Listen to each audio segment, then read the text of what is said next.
Assalomu alaykum, hurmatli televizor ko'rguvchilar. Yaxshimsizlar? Dunyo qurultiyi Tor televiziyasining kunlik xabarlar programmasiga hammanglar xush kelibsizlar. Men İftixor Abdurashid. Bugun seshanba. Hurmatli ko'ruvchilar, tövani diqqatinglar kunlik xabarlar programmamizning tafsilotida bo'lsin. Mustamlik ostidagi vatanimiz Sharq Turkistondagi Xitoyning davlat axborot vositasi bo'lgan atalmish Xinjiang gazeti xabariga asoslanganda yangidan tuzatish kirgizilgan Davlat o'rtaq til yoziq qonuni 2026-yili 1-yanvardan boshlab rasmiy ijro qilinishga boshlagan. Tajovuzchi Xitoyning bu assimilyatsiya qonuni 2001-yili 1-yanvarda e'lon qilingan. Bu qitim uningga qisman tuzatishlar kirgizilgan va bu atalmish yangi qonun jami 5 bob va 32 moddadan tarkib topgan bo'lib, Xitoy tashviqotlarida aytilishicha, bu qatim davlat o'rtaq til yoziqi qonuniga qayta tuzatish kirgizilib e'lon qilinishining maqsadi Xitoy jamiyatidagi ma'rif, ommaviy mulozimat, xalqaro yarmanka faoliyatlarda va tor bo'shliqida o'lchamlashgan Xitoy tili va yoziqini qo'llanish va ishlatishni texim kuchaytirish ekan. Xitoy Kompartiyasining zuvoni bo'lgan Xalq gazetining xabarida bu qonunda yana til ishiltish bilan munosabatli bo'lgan qonuniy majburiyatlar va jazolarning kuchaytirilganligi belgilanganligi o'tirib qo'yilgan. Shvetsiyadagi Uyg'ur ziyolisi, folklor tadqiqotchisi Zulayat O'tkir xonimning bildirishicha, bu qonunning yangidan yo'l qo'yilishi Uyg'ur, Tibet, Mongol qatorliq millatlarning o'z ona tilini qo'llanish bo'shlig'ini texim taraytib etish bilan birga Xitoy madaniyatiga assimilyatsiyalashish qadamini texim tezlatadigan bo'lib, Uyg'urlarga nisbatan aytganda, navbatda Xitoy hukumatining irqiy qirg'inchiligiga uchrayotgan Uyg'ur tili va madaniyati yo'qolishga yuzlanib, og'ir hol so'rab qolgan vaziyatda atalmish davlat o'rtaq til yoziqi qonunining yo'l qo'yilishi Uyg'ur xalqi uchun o'z ona til yoziqini qo'llanishning qonunsizlik ramkasi ostida bir taraf qilinganligidan Uyg'ur yosh avlodlarining buningdan keyin Xitoy tilini majburiy holda emas, balki Xitoy davlati tomonidan yo'l qo'yilgan davlat terrorlik qonunining besimi ostida o'z ixtiyorligi bilan o'rganadigan vaziyatga qistab kelganlikdan derak berdi ekan. Atalmish davlat o'rtaq til yoziqi qonuni 2001-yili yo'l qo'yilgandan keyin uning Sharq Turkistondagi Uyg'ur tili va madaniyatiga ko'rsatgan ta'siridan qaraydigan bo'lsak, bu qonun yo'l qo'yilgandan keyin Uyg'ur ma'rifi, o'qitish ishlari va darslik kitoblar og'ir vayronchilik uchirgan edi. Va shuningdan e'tiboran yasli, boshlang'ich maktablarda qo'sh tillik ma'rifni yo'l qo'yish shiddat bilan avjilib, Shi Jinping davriga kelganda uning atalmish madaniyat kimligining yadrosi til kimligida bo'lishi kerak chaqiriq ostida Uyg'urlarga qarta Xitoy tili saviyasi kishilarning saposini o'lchaydigan o'lcham qilingan.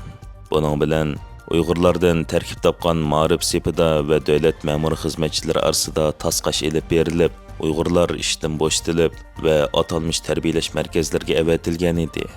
Ona til yasliylari ochgan Uyg'ur tili darsliklarini tuzishga qatnashgan kishilar peshqadam ma'rifchilar, professor, doktorlar tutqun qilinib, og'ir qamoq jazolariga mahkum qilingan.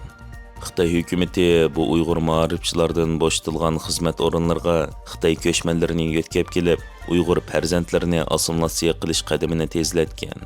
Xitoy Ma'rif ministrligining 2003-4 nomerlik hujjatida ko'rsatilishicha, 2002-yildan buyon Xitoyning Shandong o'lkasidan har 2 yilda taxminan 200 o'qituvchini Sharq Turkistondagi 4 viloyat va 3 rayonga avatgan.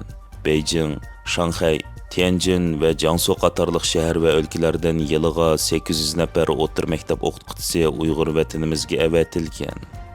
Bularning ta'minoti uchun markaziy hukumatlar 8 million 300 ming yuan mablag' ajratgan. Xitoy o'lkalaridan vatanimizga avatilgan ko'chmanlar yuqori maosh va ta'minotdan bahramon bo'lish sharti ostida taklif qilinadigan bo'lib, Zulayat xonim Xitoyning atalmish ma'rifga yordam nomida yo'tkalgan oqqullarni bu xil surat bilan mo'lcharlaganda Xitoy o'lkalaridan vatanimizga avatilgan o'qituvchilarning umumiy soni bir qancha yuz ming yetish mumkin ekanligi va bularning qaytmay Sharq Turkistonga yerlashib, vatanimizning nopus tangpunligini buzadiganligini ta'kidlab, mundaq degan. Buningda şu asoslig'i 2001dan hozirgacha mush qonun yo'lga qo'yilgandan keyin Uyg'urlarga keltirgan ziyonlari. Bu Uyg'urlarni tapasiz deb qarab kelgan. Buni qonunlashtirib o'zining ma'vo ish harakatlarini qonun doirasiga kirgizib turib ham Uyg'urlarni jazolashdimi? Asaroq bo'ldi demas, sen qonun qilib qilding, sen sapasiz, sen ma o'lchamga yetmeding deb nurg'un Uyg'urlarni ishsiz qilatdi. Maqolda bergan son sifrlarmi shu. Har qitimda shunchalik odamni akagil tursa, bir yilda necha qitim bo'ldika unda tarbiyalash. Har bir o'lkadan 800 odamdan kelsa va o'zlarining turbatlarida oshkorlabdi o'zlari. Xitoylarning hammasi ketmaydi degan yerlashib qoladi. Shu Uyg'urlarni u qirqib tugitib sapasiz degan tamg'ini urib, ularning o'rniga anandagina Xitoy ko'chmanlarini yerlashtirish. Ikkinchisi hamda bu Uyg'ur tilining o'rniga Xitoy tilini hukmron qilib dasitish maqsadini ishga oshirmoqchi. Uchinchisi bu yilqi o'zi bu biz Uyg'urlar qirg'inchilik qilmadik, tilini yo'qotmadik, bularning erkinligi bor deb padazlaydi emasmi? Shuni hamda yilqi qonun doirasiga kirgizib turib Uyg'urlarni jazolash. Biz gunohsiz, mana bu ularning xatoligi mana deb turib qonun doirasida o'zini qo'g'daydigan bir qalqon qilgan. Hindistonning eng chong uchur axborot qurilishi Hind-Osiyo xabar agentligi Beijing yangi taktikasi yumshoq bayon orqali Sharq Turkiston va Tibetga egilik huquqini mustahkamlashga urinmoqda deganlarni o'ttirib qo'ygan. Hind-Osiyo xabar agentligining 7 yanvarda e'lon qilgan dokladda oshkorlashicha, Beijing doiralari bu ishki rayondagi madaniyat meroslari va tarixiy o'rinlarni bugungi siyosiy nishonlarga moslashtirib qaytadan shakllantirish uchun yumshoq bayondan foydalanishga boshlagan. Dokladning Uyg'urlarga aloqador qismlarida Xitoy Kommunistik partiyasi Sharq Turkistondagi qadimiy shahar xarobilari va madaniyat o'rinlarining qurilishini qadimki Xitoy sulolalari bilan sun'iy turda bog'lash orqali o'zining bu zamonlardagi hukmronligini tarixiy jihatdan haqli qilib ko'rsatishga urinmoqda. Xitoy 20 yil ilgari o'z e'lon qilgan Aqtoshliq kitobdagi bayonlarni manba qilib turib, Sharq Turkiston ustidagi harbiy va ma'muriy huquqini milodiydan burungi 60-yildagi Xan sulolasining rayonida bir qo'mondonlik markazi qurganligiga tutashtirishga tirishmoqda deyilgan. Hind-Osiyo xabar agentligining dokladida yana Turpandagi Yarg'ol qadimki shahrining tashviqotda tipik misol qilinayotganligi tilga ilingan bo'lib, bu qadimki shahar tarixda uzun mezgil Ediqut Uyg'ur xalqining muhim siyosiy va madaniyat markazi bo'lgan va shaharning binokorlik uslubi butunlay O'rta Osiyoga xos bo'lgan to'p qurilmaliq tusga ega. Ammo tajovuzchi Xitoy tashviqoti bu shaharning Uyg'ur va boshqa turkiy millatlar bilan bo'lgan tarixiy bog'lanishini etnografiyalik jihatdan suslashtirib, uni Xitoy tarixining bir partisi qilib ko'rsatishga urinmoqda.